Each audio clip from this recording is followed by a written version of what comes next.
The nurse who saved them all. The fluorescent lights hummed overhead like a dying heartbeat. St. Catherine's emergency department never slept. It churned through trauma and tragedy with industrial efficiency, a machine built from steel gurneys, antiseptic, and exhaustion. The automatic doors opened and closed with pneumatic sighs, swallowing ambulances worth of broken bodies and spitting out the ones that could still walk. Nurse Elena Reeves moved through it all like a shadow. Blue scrubs, pulled back hair, quiet footsteps on linoleum that had seen too much.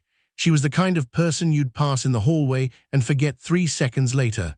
Average height, unremarkable features, eyes that watched everything and revealed nothing. The other nurses knew her as reliable, punctual, competent enough, but not exceptional, not someone who stood out in a building full of personalities competing for recognition. Dr. Marcus Webb certainly didn't notice her.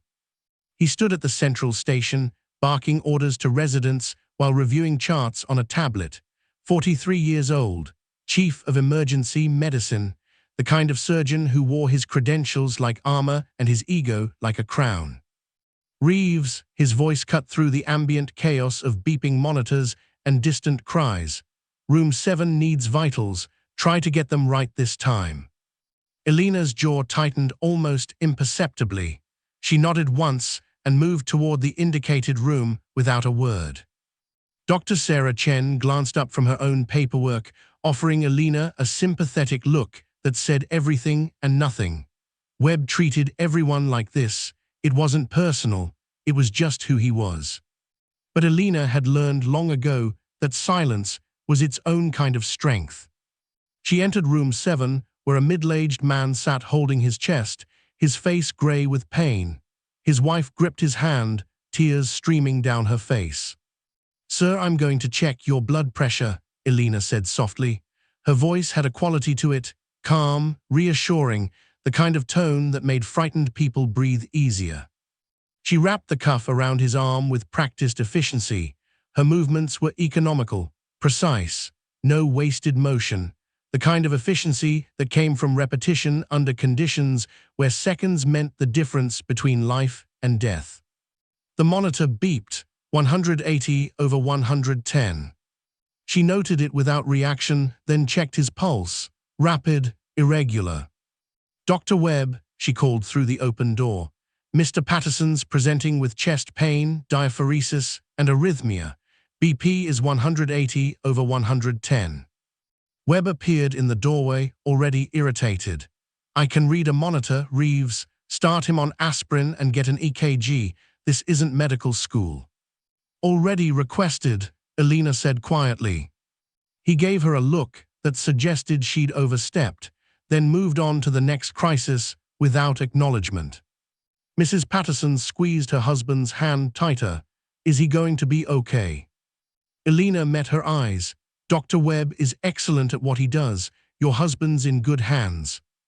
What she didn't say was that she'd already assessed the cardiac enzyme levels from his preliminary blood work, calculated the probability of myocardial infarction, and mentally prepared 3 different intervention scenarios depending on how his condition progressed over the next 10 minutes.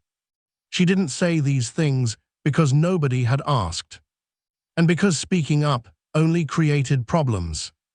The shift dragged on. A teenager with a broken arm from skateboarding, an elderly woman with pneumonia, a construction worker with a nail through his hand who kept apologizing for bleeding on the floor. Elena moved between them all with quiet competence, taking vitals, updating charts, administering medications, the invisible backbone of an overworked department. Around 11 p.m., she stood at the nurse's station filling out paperwork when she heard Webb's voice rising from the break room. "I don't care if she's been here 5 years. She's a nurse, not a doctor. She doesn't make calls, she doesn't question orders, and she certainly doesn't bypass protocol because she thinks she knows better." Elena's pen paused over the paper. Dr. Chen's voice followed, diplomatic but firm. "Marcus, she was right about the Patterson case, if she hadn't caught that enzyme elevation." "Lucky guess," Webb interrupted, And it sets a bad precedent. We have a hierarchy for a reason. Elena finished her notation and moved away from the station before they emerged. There was no point in confrontation, no value in defending herself to people who'd already decided what she was worth. She'd learned that lesson in a different life. The first flashback hit her as she walked down the corridor toward the supply closet. Desert heat, the smell of diesel and dust, radio chatter in her ear, a young soldier's face, pale with shock, his leg torn open by shrapnel. "Stay with me, Martinez, eyes on me." Elena blinked and the hallway resolved around her. Cool air, antiseptic, the squeak of her shoes on clean floors. She gripped the supply cart and breathed slowly through her nose. 4 counts in, hold, 4 counts out. The memories came less frequently now, usually triggered by stress or exhaustion. She'd learned to manage them, to compartmentalize, to function despite the weight she carried. The night stretched on. At 2 a.m., she took a break in the small staff room adjacent to the main emergency area. The coffee was burnt and bitter. She drank it anyway, staring at the flickering television mounted in the corner. A news segment about a bombing in some city she'd never heard of, footage of rubble and smoke, survivors being carried away on stretchers. She changed the channel. Dr. Chen found her there 20 minutes later. "You okay?" Elena looked up, just tired. Chen settled into the chair across from her. She was one of the few people in the department who treated Elena like a colleague rather than a subordinate. "Webb's an ass sometimes, you know that, right?" "He's competent." "So are you." Chen studied her for a moment. "You're different from the other nurses. I can't quite figure out how." Elena's expression didn't change. "I show up, I do my job, same as everyone." "No," Chen said slowly, "not the same. You're too calm, too precise, like you're always 3 steps ahead but deliberately staying in the background." The observation was accurate enough to make Elena uncomfortable.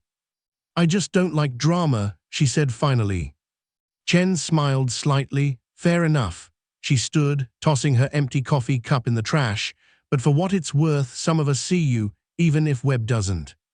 After she left, Elena sat alone in the fluorescent glow, listening to the distant sounds of the emergency department.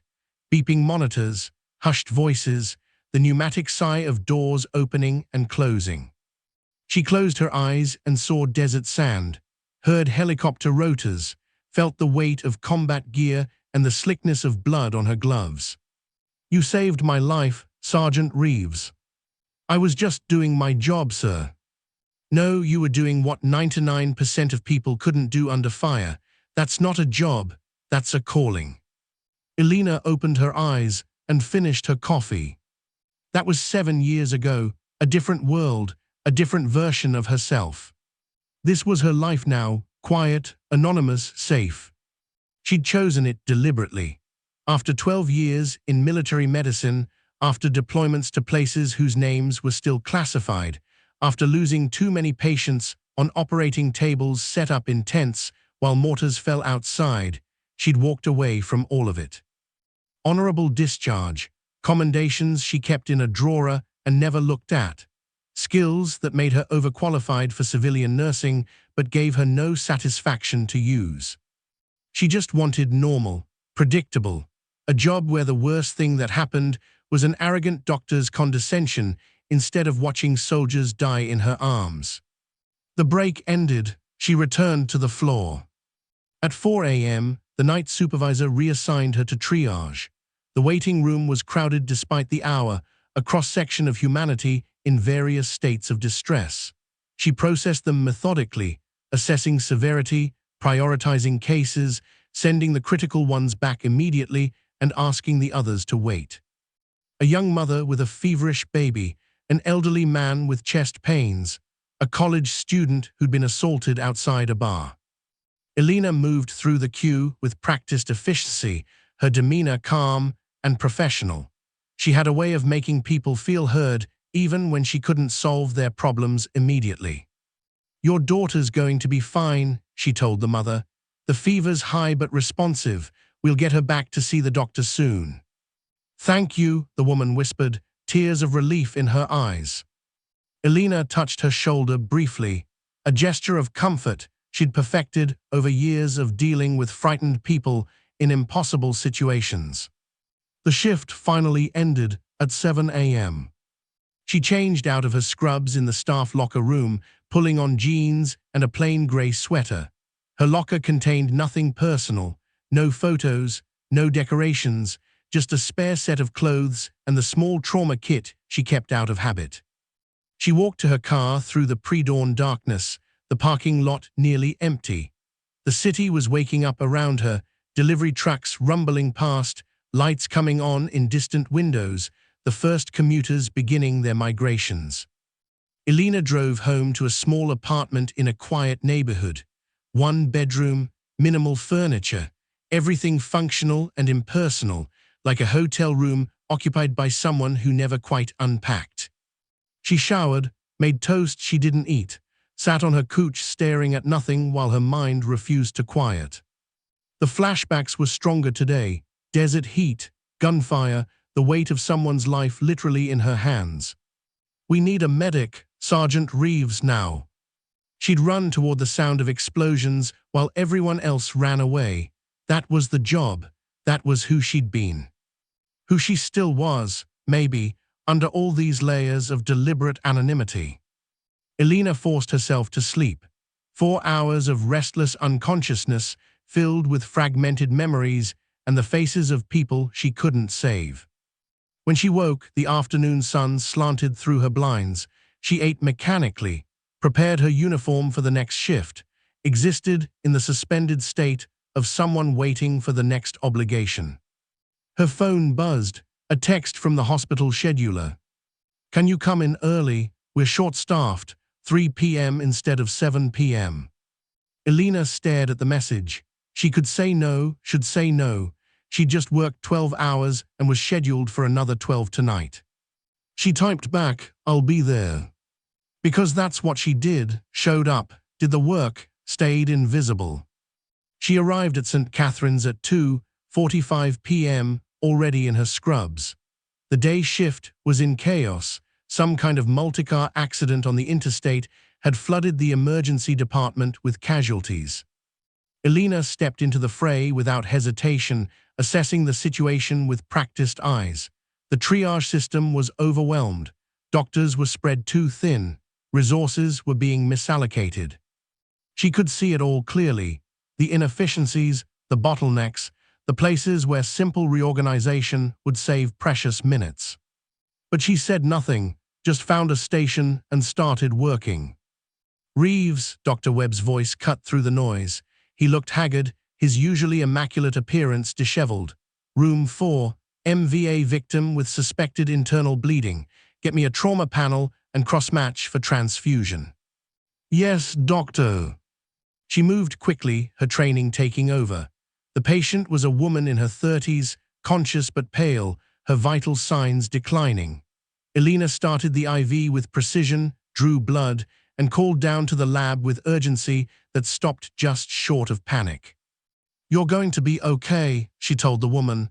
"We're taking care of you." The woman's hand found hers, squeezed weakly. "My kids. Someone will contact them. Right now, I need you to focus on breathing, slow and steady." Dr. Webb appeared at her shoulder, reviewing the monitors. "BP's dropping, get her to surgery, now." Elena had already called for the surgical team. They arrived within 90 seconds, transferring the patient to a gurney and rushing her toward the elevator. Webb gave Elena a sharp look. "I said to call them now." "I called them 2 minutes ago, doctor, as soon as I saw her abdominal rigidity and declining hematocrit." For a moment, something like surprise crossed his face, then it hardened back into his usual dismissiveness. "Next time, wait for orders." He walked away before she could respond. Dr. Chen appeared beside her. "He's impossible today." "He's stressed," Elena said neutrally. "We all are." The chaos continued, patient after patient, the emergency department operating at capacity and beyond. Elena moved through it with mechanical efficiency, anticipating needs, solving problems, staying invisible. At 8 p.m., she finally took a break. She stood in the small staff bathroom, washing her hands and staring at her reflection. Tired eyes, lines forming at the corners, the face of someone carrying weight they never set down. Her phone buzzed, a news alert. Breaking, major industrial accident at chemical plant, multiple casualties, all area hospitals on alert. Elena's stomach tightened. She dried her hands and returned to the floor. The first wave arrived 20 minutes later. Sirens wailing, ambulances backing up to the bay doors in rapid succession, paramedics running with gurneys, their faces grim.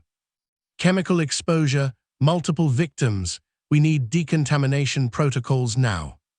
The emergency department erupted into controlled chaos. Webb started shouting orders. Nurses scrambled to set up decontamination stations. The few residents on duty looked terrified. Elena stood perfectly still, her mind processing the situation with crystal clarity. This wasn't a car accident or a heart attack. This was mass casualty. This was triage under crisis conditions. This was something she knew intimately from a life she'd left behind. Everyone stay calm, Webb's voice carried authority, but also an edge of panic he couldn't quite conceal. Follow standard decontamination procedures. Get these people processed. But the victims kept coming.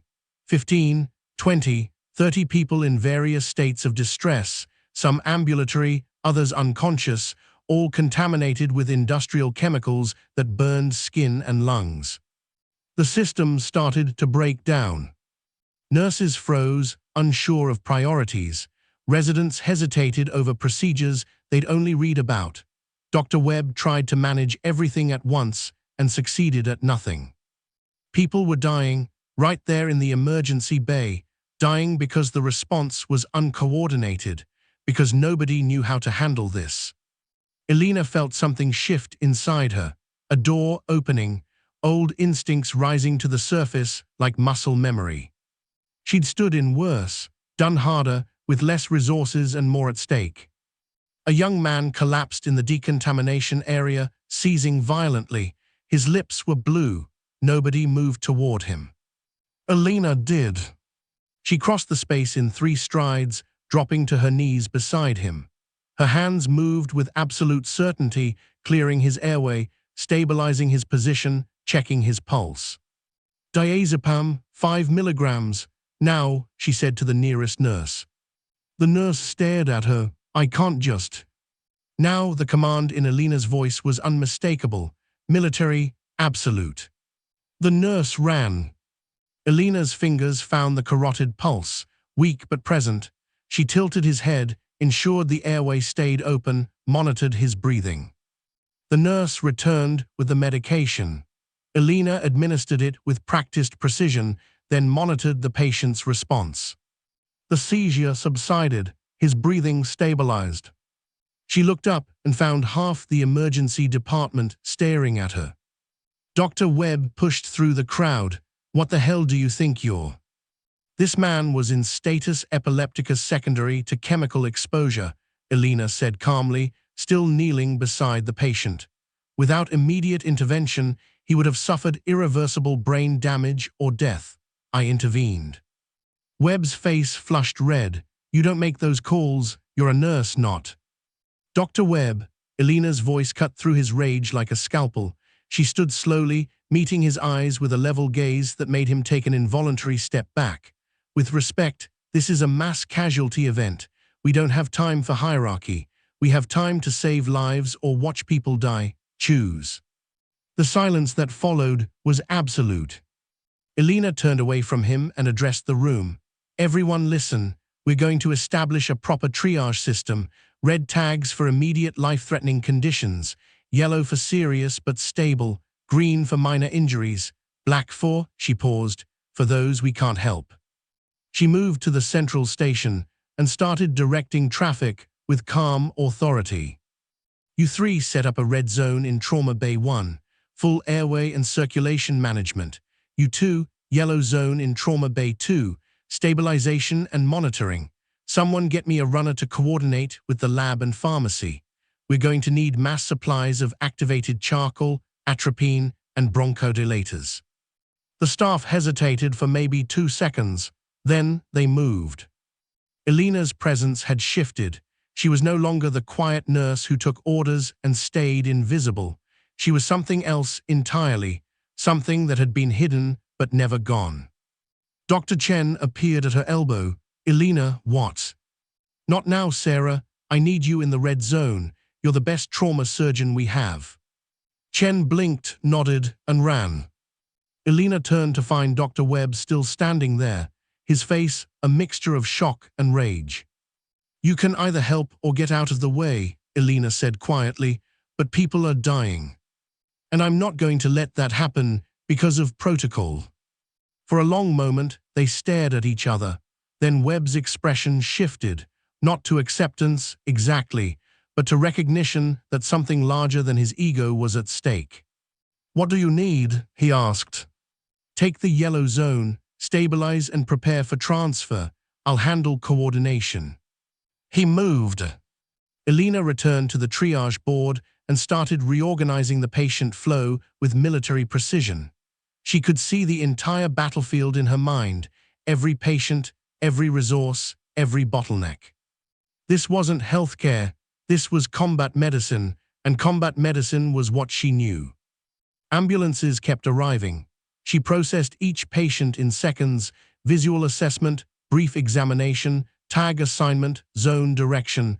Her hands never shook, her voice never wavered. A paramedic rushed in supporting a woman who could barely breathe. Chemical inhalation, she's crashing. Elena was already moving. Red zone, Bay 3, prep for intubation, get me respiratory therapy stat. She ran alongside the gurney, her mind calculating oxygen saturation levels, lung capacity, time to respiratory failure. In the trauma bay, she worked with absolute focus, established IV access, monitored vitals, coordinated with the respiratory therapist to secure the airway. The woman's oxygen levels climbed, her breathing stabilized. Elena allowed herself one breath of relief, then moved to the next crisis. For 2 hours, she was everywhere at once, directing traffic, making life-or-death decisions, teaching panicked residents procedures they'd only seen in textbooks. Her movements were economical, precise, and utterly confident. She'd done this before, in field hospitals with canvas walls while artillery thundered outside, on evacuation helicopters with wounded soldiers screaming in her ear, in conditions so chaotic that this overcrowded emergency department seemed almost manageable by comparison. Around 10 p.m., the flow of new patients finally slowed. The immediate crisis was passing. Elena stood at the central station, updating the triage board, when she felt eyes on her. Dr. Chen approached slowly. Elena, who are you? Before she could answer, the automatic doors opened. 4 figures entered, not paramedics, not hospital staff. Military.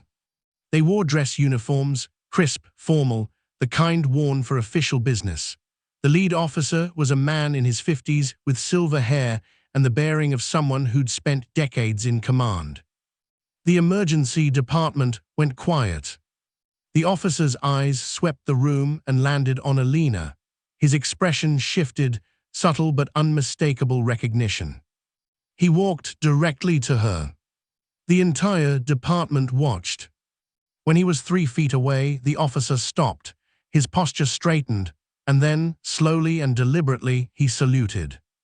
Sergeant Reeves, he said, his voice carried respect that bordered on reverence. Sir, I didn't expect to find you here.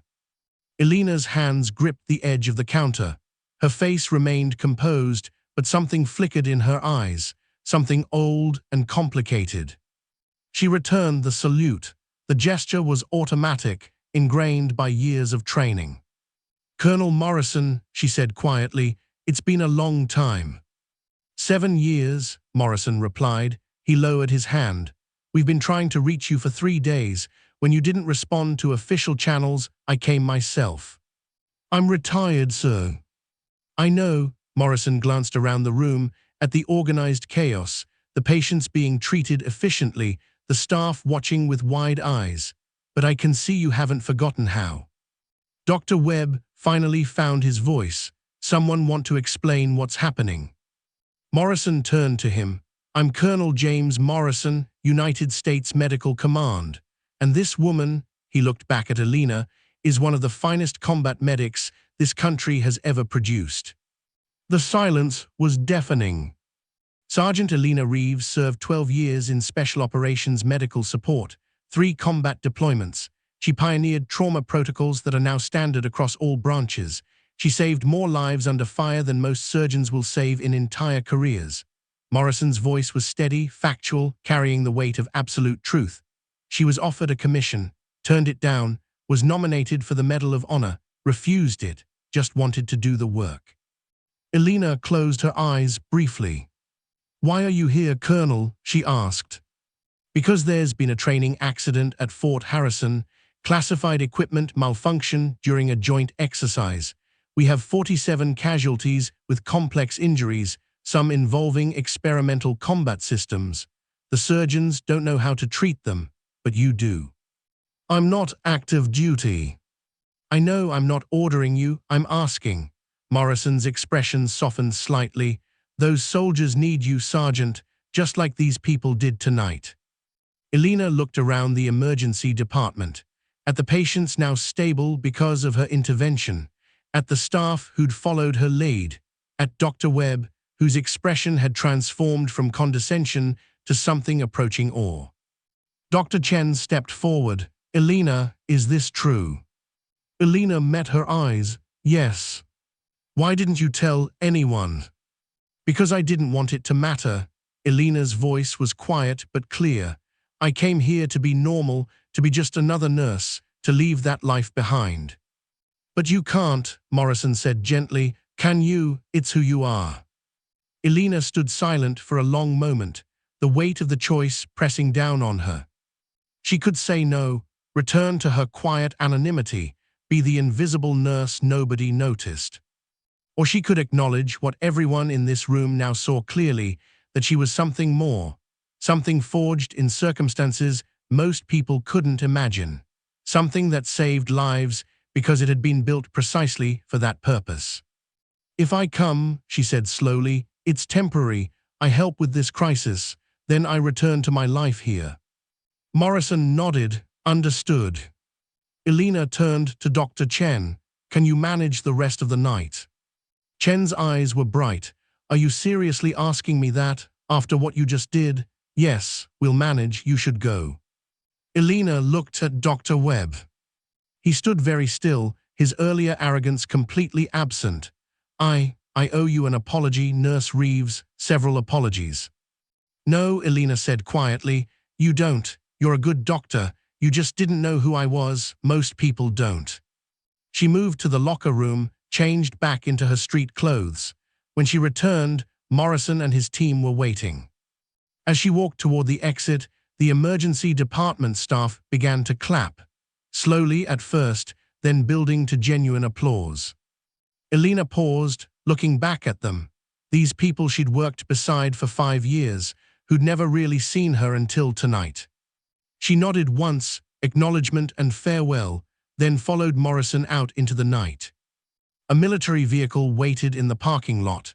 She climbed in, the interior familiar despite years away, the smell of equipment and discipline, the feeling of purpose.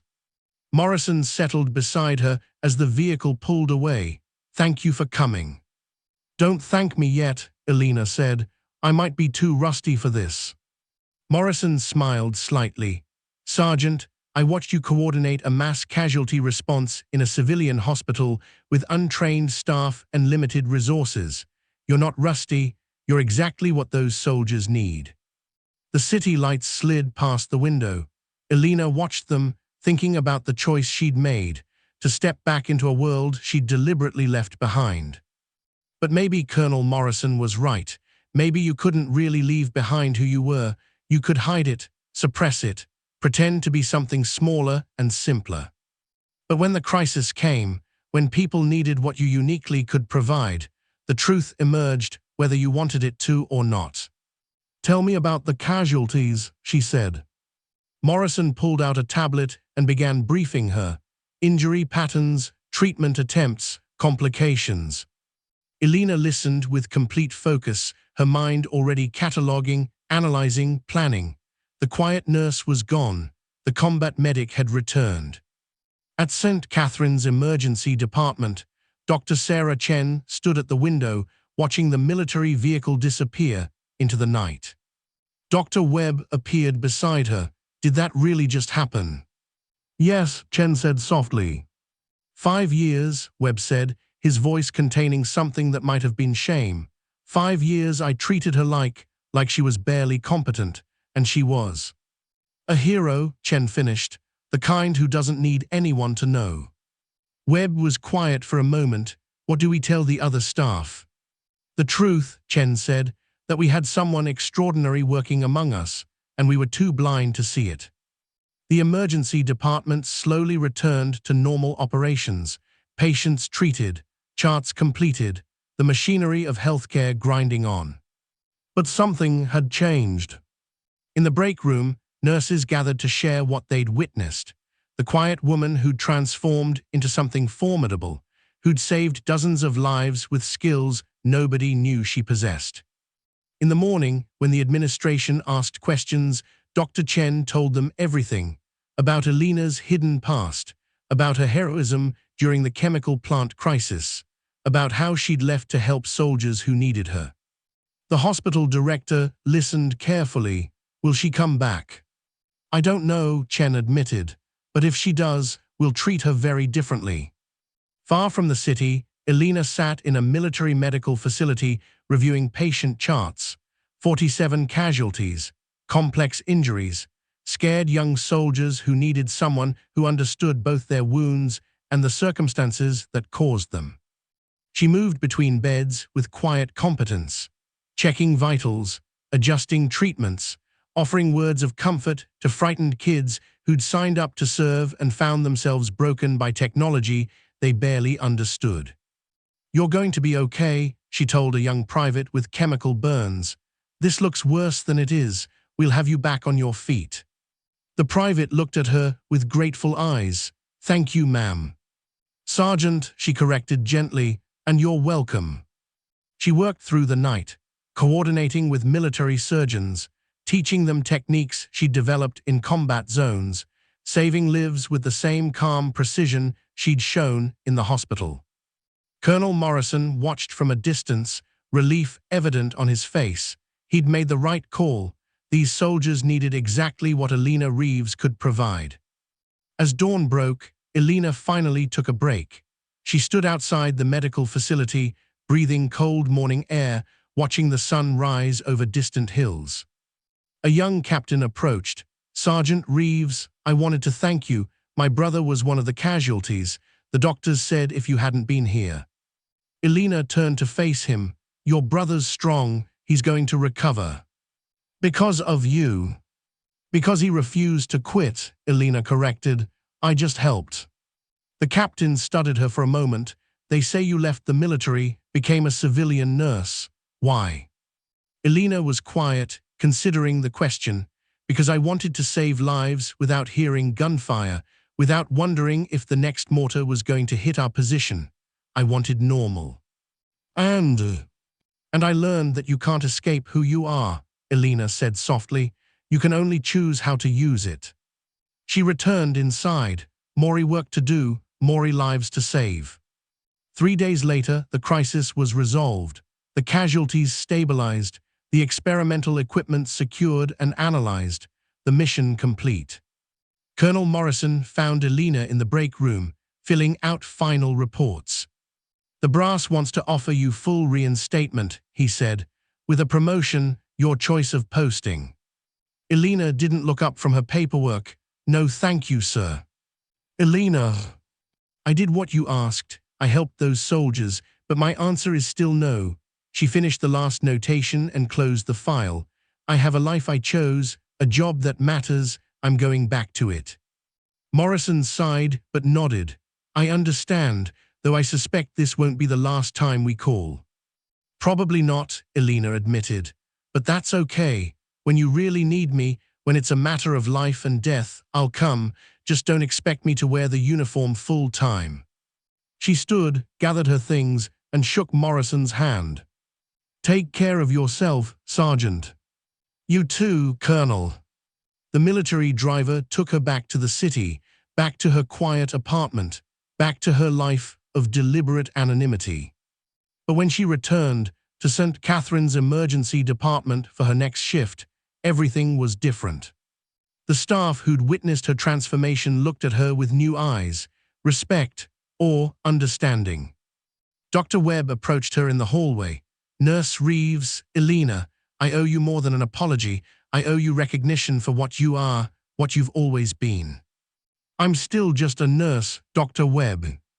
"No," he said firmly, "you're not just anything, and I'll never make that mistake again." Dr. Chen pulled her aside later. "The administration wants to promote you, clinical supervisor, better pay, more authority." Elena shook her head. "I appreciate it, but no, I like what I do. I don't need a title." "But you deserve one." "Maybe," Elena said with a slight smile, "but I don't want one. I want to do the work, save lives, make a difference. That's enough." Chen studied her friend with newfound appreciation. "You're remarkable, you know that." "I'm just someone who showed up when people needed help." Elena's expression turned serious. "That's all any of us should aspire to be." The weeks passed. Elena returned to her quiet routines, taking vitals, updating charts, moving through the hospital like a shadow. But the staff knew now, and they treated her differently, not with hero worship, she would have hated that, but with genuine respect, the kind earned through demonstrated excellence. Young nurses sought her advice. Residents asked her to review cases. Even Dr. Webb deferred to her judgment in complex situations. She accepted the change with quiet grace, still didn't seek attention, still preferred to work in the background. But when crisis struck, when the department faced situations that overwhelmed standard protocols, Elena stepped forward without hesitation. She was the hidden strength, the silent guardian, the person who could transform from invisible to indispensable in the space of a heartbeat. Late one night, months after the chemical plant incident, Elena stood in the same staff room where she'd once hidden from memories. The television flickered with news coverage of a humanitarian crisis overseas. Medical teams struggling to treat thousands of casualties with limited resources. Her phone buzzed, a message from Colonel Morrison. "We need you again, different mission, same answer as before." Elena stared at the screen for a long moment. Then she typed back, "When do you need me?" Because she'd learned something important. You couldn't hide from purpose, couldn't pretend to be less than you were, not when people needed exactly what you could provide. She was Elena Reeves, quiet hospital nurse, elite combat medic, hidden hero. And sometimes, being hidden meant you could help in ways visible people never could. She finished her shift, said goodnight to colleagues who valued her now in ways they never had before, and drove home through the sleeping city. Tomorrow, she'd probably fly somewhere dangerous to save people she'd never met. But tonight, she'd sleep in her quiet apartment, secure in the knowledge that she'd found a way to be both who she was and who she wanted to be. Not by choosing between them, but by accepting that some people are built for extraordinary things. And the truest heroes are the ones who serve without needing anyone to notice. Until the moment noticing makes all the difference.